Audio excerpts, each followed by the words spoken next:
আসসালামু আলাইকুম। Cycle graphics YouTube চ্যানেলের পক্ষ থেকে সবাইকে জানাই আন্তরিক শুভেচ্ছা ও অভিনন্দন। এখন আমাদের সামনে আপনি যেই টি শার্ট যে ডিজাইনটি দেখতেছেন, এই ডিজাইনটি কিন্তু এখন আমরা করব। এই টি শার্ট ডিজাইনটি করতে হলে আমাদের যে কাজগুলি করতে হবে সেই কাজগুলি যে আমরা গুগল থেকে যে কোনো একটি ইফেক্ট বা যে কোনো একটি ভেক্টর নিয়ে আসবো। আর যে ফন্টগুলি রয়েছে সেই ফন্টগুলি কিন্তু আমরা অ্যাডোবি ইলাস্ট্রেটরতেই কিন্তু আমরা সেগুলো টাইপ করে নিয়ে কাজ করব। আর যেগুলো আমাদের ভিতরে যেগুলো এলিমেন্ট রয়েছে সেই এলিমেন্টগুলি কিন্তু আমরা এই জায়গাতে তৈরি করে নেব। তো এই টি শার্টের যে প্রাইসটি এই প্রাইসটি দেওয়া আছে 500 টাকা এবং এটা প্রিন্ট সহকারে দেওয়া আছে 700 টাকা। তো আমরা বেশি না কথা না বাড়িয়ে এখন কিন্তু আমরা ডিজাইনের দিকে আসি। তো আমরা এই জায়গায় সর্বপ্রথম আমি যে কাজটি করে নেব, আমি এই জায়গা থেকে বরাবর একটি রেক্টেঙ্গেল নেব। রেক্টেঙ্গেল নেওয়ার পরে আমি কিবোর্ডের আই বাটন চেপে আমি এই জায়গা থেকে ব্ল্যাক কালার করে দিলাম। আমি ব্ল্যাক কালার করে দেওয়ার পরে আমি কিবোর্ডের কন্ট্রোল+2 লক করে নেব। লক করে নেওয়ার পরে নেওয়ার পরে এই জায়গায় যে আমার যে ভেক্টরটি রয়েছে এই ভেক্টরটিকে আগে আমার মডিফাই করে নিতে হবে। এই জন্য ভেক্টরটি সিলেকশন করলাম, কিবোর্ডের আই বাটন চেপে আমি এই জায়গা থেকে রেড কালার করে দিলাম। রেড কালার করে দেওয়ার পরে আমি হরিজন্টাল অ্যালাইন সেন্টার এবং ভার্টিক্যাল অ্যালাইন সেন্টার করে দিলাম। অ্যালাইন সেন্টার করে দেওয়ার পরে আমি মাউসের রাইট বাটন চেপে অ্যারেঞ্জে গিয়ে বিং টু ফন্ট করে দিলাম। বিং টু ফন্ট করে দেওয়ার পরে আমার এই জায়গায় যে ফন্টটি আছে এই ফন্টটি সিলেকশন করব। সিলেকশন করে নেওয়ার পর আমি অল বাটন চেপে একটি কপি করে সাইডে রাখলাম। সাইডে রাখার পরে আমি এই জায়গা থেকে আবার অ্যালাইনে যাব। অ্যালাইনে যাওয়ার পরে হরিজন্টাল অ্যালাইন সেন্টার এবং ভার্টিক্যাল অ্যালাইন সেন্টার করে দেওয়ার পরে মাউসের রাইট বাটন চেপে অ্যারেঞ্জ গিয়ে বিং টু ফন্ট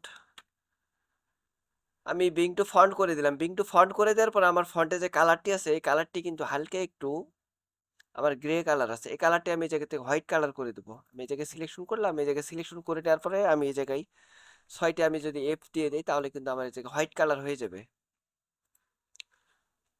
তো এই ফন্টটি আমি একটু বড় করে নিতে পারি, ওয়াল বাটন এবং শিপ বাটন চেপে ধরে বড় করে নিলাম। আর আমার উপরে যে ইফেক্টটি ছিল এটা আমি এই জায়গা থেকে টেনে নিয়ে এসে আমি উপরে দিয়ে দেবো। আমার এই ফন্ট আর যে ইফেক্ট আছে এই দুইটা আমি একসঙ্গে মিলিতভাবে করে নেব। আমার এই জায়গায় বুঝতে না যেন পারি যে আমার দুইটা আলাদা আলাদা। আমি সুন্দর মতো একটু টেনে আমি এই জায়গায় একটু ছোট করে দিতে পারি।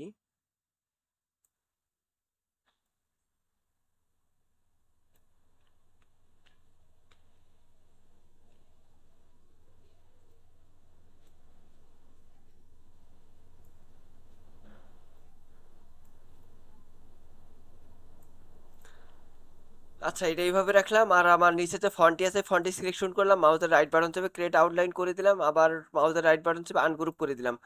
আনগ্রুপ করে দেওয়ার পর আমার যে ভিতরে যে লেখাটি আছে এই লেখাটি আর আমার ইফেক্টটি দুইটা একসঙ্গে সিলেকশন করে কন্ট্রোল+G গ্রুপ করে নিলাম। গ্রুপ করে নেওয়ার পরে আমি কন্ট্রোল শিফট F9 পেস্ট করলাম, পাথ ফাইন্ডার আসলো। আমি এই জায়গা থেকে ইউনাইটেড করে দেবো। আগে ডিভাইডেড করে নেওয়ার পর আমি ইউনাইটেড করে দিলাম। ইউনাইটেড করে দেওয়ার পরে কিবোর্ডের আই বাটন চেপে আমি এই জায়গা থেকে রেড কালার করে দিতে পারি। সাইডে রেড কালার নেওয়া আছে, আমি রেড কালার করে দিলাম। রেড কালার করে নেওয়ার পরে আমার আর যে দুইটি যে সাইডে যে ফন্ট রয়েছে এই দুইটি ফন্ট আমি একসঙ্গে সিলেকশন করলাম। সিলেকশন করে নেওয়ার পর আমি কিবোর্ডের কন্ট্রোল+G গ্রুপ করে নিলাম। গ্রুপ করে নেওয়ার পরে কিবোর্ডের আই বাটন চেপে আমি এই জায়গা থেকে আমি আপাতত আমি রেড কালারই করে রাখি। রেড কালার করে রাখলাম। রেড কালার করে রাখার পরে সবগুলো একসঙ্গে সিলেকশন করলাম, কন্ট্রোল+G গ্রুপ করে নিলাম। এই ফন্টটি সিলেকশন করে আমি এই জায়গায় নিয়ে আসলাম। এই জায়গায় নিয়ে আসার পরে মাউসের রাইট বাটন চেপে অ্যারেঞ্জে গিয়ে বিং টু ফন্ট, আবার মাউসের রাইট বাটন চেপে আমি ক্রিয়েট আউটলাইন করে নিলাম। মাউসের রাইট বাটন চেপে আনগ্রুপ করে নিলাম। আনগ্রুপ করে নেওয়ার পরে আমার এই লেখাগুলি এই জায়গায় লাগবে না, এই লেখাগুলি আমি এই জায়গা থেকে ডিলিট করে দিলাম। ডিলিট করে দেওয়ার পরে আমার এই যে লেখাটি আছে এই লেখাটি আমি অল বাটন এবং শিফট বাটন চেপে ধরে আমি বড় করে নিলাম। আমি আর একটু ছোট করে নিতে পারি। আচ্ছা, এটা এই জায়গায় রাখলাম। আচ্ছা, এটা এই জায়গায় রাখলাম। আর আমার এই যে ফন্টটি আছে এই ফন্টটি আমি নিয়ে এসে কিন্তু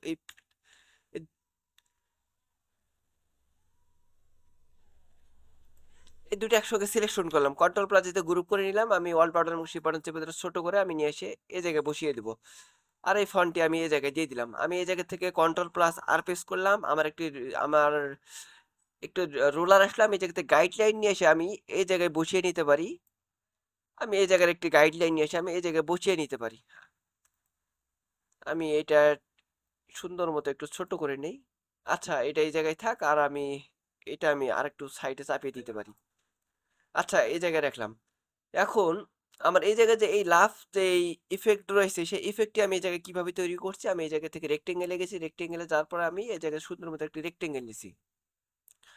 আমি রেক্টেঙ্গেলটি আরেকটু বড় করে নিতে পারি, আমি কন্ট্রোল সিতে একটা কপি করলাম, আমি কন্ট্রোল, আচ্ছা কন্ট্রোল যেটা আমি ব্যাগে যাই, আমি ব্যাগে যাওয়ার পরে আমি এটা এই জায়গা থেকে ডিরেক্ট সিলেকশন টুল সিলেকশন করলাম, এটা আমি গোল করে নিলাম, গোল করে নেওয়ার পর আমি এই জায়গা থেকে কন্ট্রোল সিতে কপি করলাম, আর আমি এটা সুন্দর মতো এই জায়গায় ঘুরিয়ে নিতে পারি। আচ্ছা ঘুরিয়ে নিলাম, কন্ট্রোল এফ দিয়ে একটা পেস্ট করলাম, আমি এটা ওই জায়গায় ঘুরিয়ে নিতে পারি। এই দুটো একসঙ্গে সিলেকশন করলাম, সিলেকশন করে নেওয়ার পরে শেপ বিল্ডার টুল নিলাম, আমি অল বাটন চেপে ধরে মাইনাস করে দিলাম, এবং আমি দুইটা একসঙ্গে সিলেকশন করে নেওয়ার পরে আমি এটা এভাবে করে নিলাম। আচ্ছা আমি এভাবে এটা তৈরি করছি। আচ্ছা এটা সাইডে থাক, আমি এটা নিয়ে কাজ করি।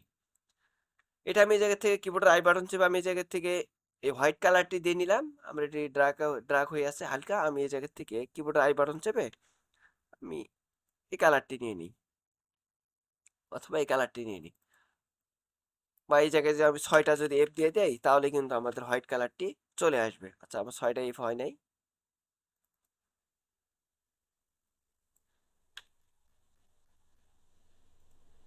আচ্ছা হোয়াইট কালার করে নিলাম, এটা আমি একটু কপি করে রাখি। আমি কপি করে রাখার পর আমি এটা নিয়ে এসে আমি এই জায়গায় দিলাম, মাউসের রাইট বাটন চেপে অ্যারেঞ্জ ব্রিং টু ফন্ট করে তারপর আমি আমি সিধা একটি কপি করলাম, কন্ট্রোল এফ দিয়ে একটি পেস্ট করলাম, অল বাটন এবং শিফট বাটন চেপে তারা ছোট করে নিলাম, ছোট করে নেওয়ার পরে এই দুইটা একসঙ্গে সিলেকশন করলাম, সিলেকশন করে নেওয়ার পরে শেপ বিল্ডার টুল নিলাম, আমি এই যে ভিতরেরটি আছে অল বাটন চেপে ধরে মাইনাস করে দিলাম। আচ্ছা এটা এই জায়গায় থাক, আমি এইটা টেনে নিয়ে এসে আমি এই জায়গায় দিয়ে দেবো, অল বাটন এবং শিফট বাটন চেপে ধরে ছোট্ট করে আমি নিয়ে আসি, আমি এই সার্কেলের ভিতরে আমি বসিয়ে নেব। আচ্ছা এটা এই জায়গায় থাক। আর আরেকটি আমি অল বাটন চেপে ধরে আমি আরেকটি কপি করে এই জায়গায় নিয়ে আসলাম, নিয়ে আসার পরে আমি এই জায়গা থেকে আমি ট্রান্সফর্মে যাব, ট্রান্সফর্মে যাওয়ার পরে আমি এই জায়গা থেকে রিফ্লেক্টে যাব, রিফ্লেক্টে যাওয়ার পরে আমি এই প্রিভিউটা দেখে নিই এই জায়গায়, আমি এই জায়গা থেকে 180 ডিগ্রি করে দিই, 180 ডিগ্রি প্রিভিউটা একবার দেখে নিই। ঠিক আছে 180 ডিগ্রি করে নেওয়ার পরে আমি এই জায়গা থেকে কপি করে দিলাম, আমি এটা টেনে নিয়ে এসে আমি এই জায়গায় বসিয়ে দিলাম, এই দুইটা একসঙ্গে সিলেকশন করলাম, কন্ট্রোল প্লাস দিতে গ্রুপ করে নিলাম, মাউসের রাইট বাটন চেপে ট্রান্সফর্মে যাওয়ার পরে আমি এই জায়গা থেকে রোটেটে যাব, রোটেটে যাওয়ার পরে আমি এই জায়গা থেকে 90 ডিগ্রি করে দেবো, 90 ডিগ্রি প্রিভিউটা দেখে নেই। আচ্ছা কপি করে দিলাম, এইভাবে রাখলাম।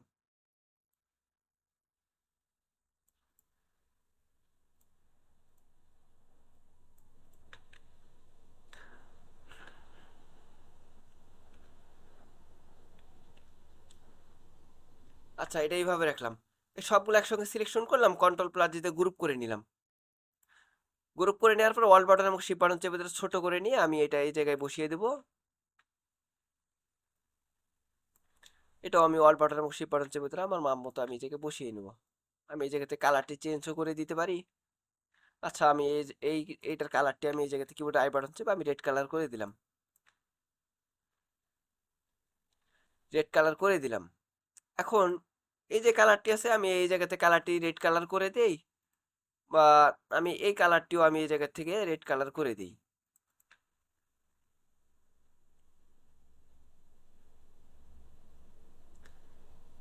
এই কালারটিও আমি এই জায়গা থেকে আপাতত রেড কালার করে দিই, আর রেড কালার করে দেওয়ার পর আমি এই জায়গা থেকে আমি কন্ট্রোল অল্ট টু প্রেস করলাম, আমার এটা ব্যাকগ্রাউন্ডে আনলক হয়ে গেল, আমি এই যে কিবোর্ডে ডিলিট কি প্রেস করে ডিলিট করে দিলাম, আর যে দুটো গাইডলাইন আছে আমি এই জায়গাতে ডিলিট করে দেই, আর এই জায়গায় যে এখন ফন্টগুলি আছে সেই ফন্টের কালারগুলি আমি এই জায়গাতে চেঞ্জ করে দেবো।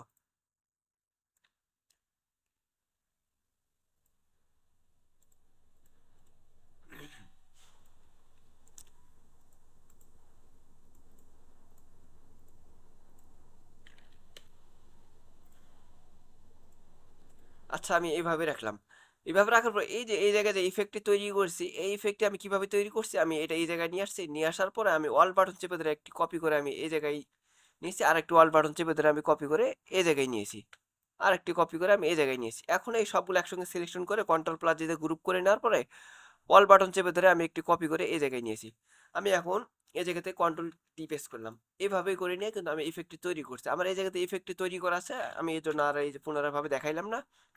আর ভিতরে এই যে ভিতরে যে পুরোটা সিলেকশন হয়ে গেছে এটা কিন্তু আমার আগে থেকে দেখানো উচিত ছিল। আচ্ছা আমি এটা এখন এই জায়গায় এইভাবে না করে আমি এই জায়গাতে সুন্দর মতো আমি এই জায়গাতে একটি এই শেপটি তৈরি করে নিই।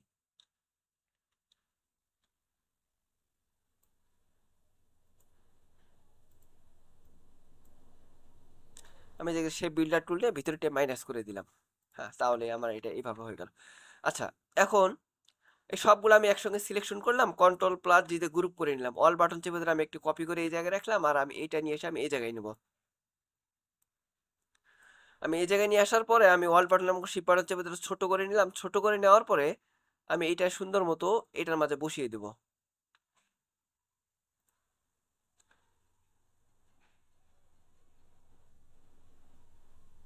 হ্যাঁ, আমি এই জায়গায় বসিয়ে নিলাম। আমি বসিয়ে নেওয়ার পরে আমি এই জায়গাতে এখন যে কাজটি করব সেটা হলো, আমার এই যে ডিজাইনটি আছে এই ডিজাইনটি সিলেকশন করলাম, সিলেকশন করে নেওয়ার পর আমি এই জায়গা থেকে অবজেক্টে যাব, অবজেক্টে যাওয়ার পরে আমি পাথে যাব, পাথে যাওয়ার পর অফসেট পাথ, অফসেট পাথে যাওয়ার পরে আমি এই জায়গা থেকে কিন্তু আগে টু পিএক্স দিয়ে দিয়ে আমি প্রিভিউ দিয়ে দেখে নেই। আচ্ছা, আমি আরেকটু বাড়িয়ে দেখতে পারি। আচ্ছা, ফাইভ ফাইভ পিটি দিয়ে রাখলাম, ওকে করে দিলাম। আমি এই জায়গা থেকে ইউনাইটেড করে দিলাম, ইউনাইটেড করে দেওয়ার পরে আমি এটা কন্ট্রোল এক্স দিয়ে কাট করলাম, নিচেরটি সিলেকশন করলাম, কন্ট্রোল থ্রি দিয়ে হাইড করলাম, যেটা আমি কাট করে রাখছিলাম কন্ট্রোল এফ দিয়ে পেস্ট করলাম। পেস্ট করে নেওয়ার পরে নিচের যে ডিজাইনটি আছে এই দুটি একসঙ্গে সিলেকশন করলাম, সিলেকশন করে নেওয়ার পরে আমি এই জায়গা থেকে কিন্তু মাইনাস ফন্ট করে দিতে পারি। আমি এই জায়গা থেকে আমি ডিভাইডেড করে নিলাম, ডিভাইডেড করে নেওয়ার পরে মাউসের রাইট বাটন চেপে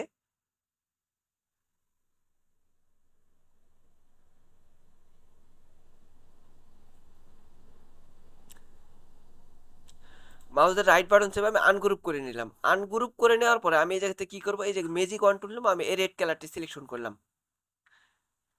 আমার এই পাশে আরো রেড কালার আছে, ওগুলো আমার সিলেকশন হয়ে গেছে। আমি এগুলো একটু আমি একটু কন্ট্রোল থ্রিতে হাইড করে রাখি। কন্ট্রোল থ্রিতে হাইড করে রাখলাম, আমি এটাও হাইড করে রাখি। হাইড করে রাখার পর আমি এই জায়গা থেকে ম্যাজিক কন্ট্রোল নেবো, আমি এই রেড বাটনে সিলেকশন করলাম, আমি কিবোর্ডে ডিলিট কি প্রেস করে ডিলিট করে দিলাম। ডিলিট করে দেওয়ার পরে যেইটা আমি হাইড করে রাখছিলাম এইটা আমি কন্ট্রোল ওয়াল্ট থ্রি প্রেস করে শো করলাম। দেখেন ভিতরে কিন্তু আমাদের ফাঁকা হয়ে গেছে। হ্যাঁ, তার আগে আমি এটা কি করি, এটা আমি কন্ট্রোল থ্রি দিয়ে আমি হাইড করে রাখলাম। আবার হাইড করে রাখার পরে আমি এই সবগুলো একসঙ্গে সিলেকশন করলাম, সিলেকশন করে নেওয়ার পরে আমি সিলেকশন করে নেওয়ার পরে আমি এই জায়গাতে কালারটি চেঞ্জ করে দিতে পারি। আমি এই জায়গাতে কিবোর্ড আই বাটন চেপে আমি এই জায়গাতে ব্ল্যাক কালার করে দিলাম।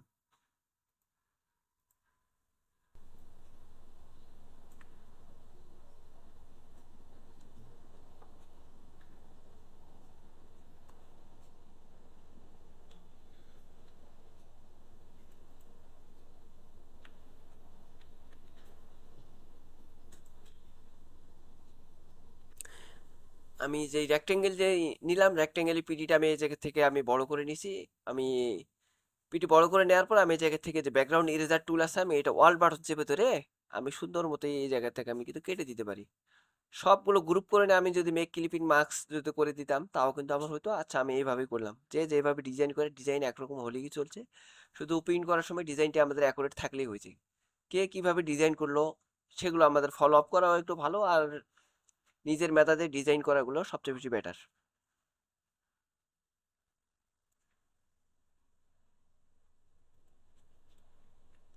আচ্ছা, এইভাবে সবগুলো ডিলিট করে দিলাম, যেইগুলো আমি হাইড করে রাখছিলাম কন্ট্রোল অল্ট থ্রি পেস করে আমি শো করে নিলাম। আর এইগুলো আমি এই জায়গাতে ডিলিট করে দিই।